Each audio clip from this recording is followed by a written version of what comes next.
ফের ইডি স্ক্যানারে দুই তৃণমূল প্রার্থী সুজিত বোস এবং রথিন ঘোষকে তলব করা হয়েছিল সিজিও কমপ্লেক্সে। পুরো নিয়োগ দুর্নীতি মামলায় ইডির তলব। ইডির নজরে দুই তৃণমূল কংগ্রেস প্রার্থী, এই নিয়ে দ্বিতীয়বার তলব করলো ইডি। আজ সকাল 11টার সময় হাজিরা দেওয়ার নির্দেশ ছিল এবং যেটা জানা যাচ্ছে যে সুজিত বোসের ছেলে সমুদ্র বোস এবং অন্যদিকে রথিন ঘোষের আইনজীবী তারা আসেন। অর্থাৎ এবারও হাজিরা এড়িয়েছেন সুজিত বোস এবং রথিন ঘোষ। তার বদলে রথিন ঘোষের আইনজীবী এবং সুজিত বোসের ছেলে সমুদ্র বোস তিনি সিজিও কমপ্লেক্সে পৌঁছেছেন বলে জানা যাচ্ছে। সিজিও কমপ্লেক্স থেকে সরাসরি রয়েছেন আমাদের প্রতিনিধি সন্তোষ ঠাকুর। সন্তোষ, যে বিষয়টা জানতে চাইবো, এর আগে তলব করা হয়েছিল সুজিত বোস এবং রথিন ঘোষকে এবং সেই সময় তারা তলব এড়িয়েছিলেন। ভোটের মুখে তাদেরকে ফের তলব করা হয়েছে এবং তাদের জায়গায় আজকে সুজিত বোসের ছেলে এবং রথিন ঘোষের আইনজীবী আসলেন। একদমই, দেখো, পৌর নিয়োগ দুর্নীতি মামলায় সুজিত বোস এবং রথিন ঘোষকে দুজনকেই দ্বিতীয়বারের জন্য ইডি তরফ থেকে নোটিশ দেওয়া হয়েছিল।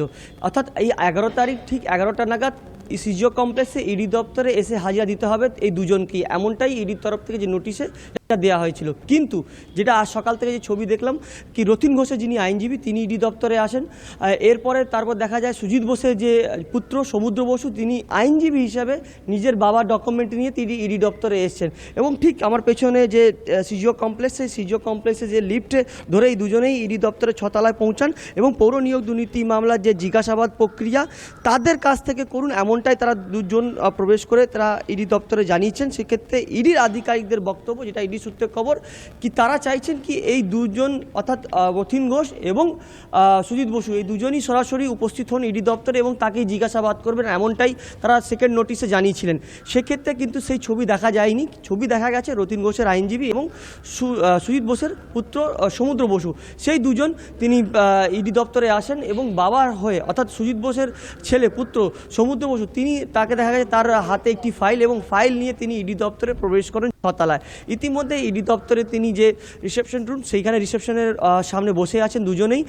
ইডি সূত্রে খবর কি পৌর নিয়োগ দুর্নীতি মামলা 29টি পৌর নিগমে বা পৌরসভায় যেখানে এই দুর্নীতি পাওয়া গেছে, যার মধ্যে একাধিক তথ্য পাওয়া গেছিল। প্রথম তোমাকে যেটা জানিয়ে রাখি, অয়নশীল যিনি প্রমোটার তার বাড়ি থেকে প্রথম ওএমআর শিট পাওয়া যায় পৌর নিয়োগ দুর্নীতি মামলা। সেখান থেকেই তদন্তভার ইডি আধিকারিকরা নিজের হাতে নেন। এরপরে যখন তল্লাশি চালানো হয় তখন জানা যায় কি 29টি নিগমে সেইখানে দুর্নীতি পাওয়া গেছে বা বেআইনিভাবে নিয়োগ করা হয়েছে। সেক্ষেত্রে দক্ষিণ দমদম পৌরসভায় কি বেআইনিভাবে নিয়োগ হয়েছে কি না সেই জন্য সুজিত বোসকে তলব করা, পাশাপাশি মধ্যমগ্রাম পৌরসভায় বেআইনিভাবে নিয়োগ করা হয়েছে কি না সেই জন্য রথিন ঘোষকে তলব।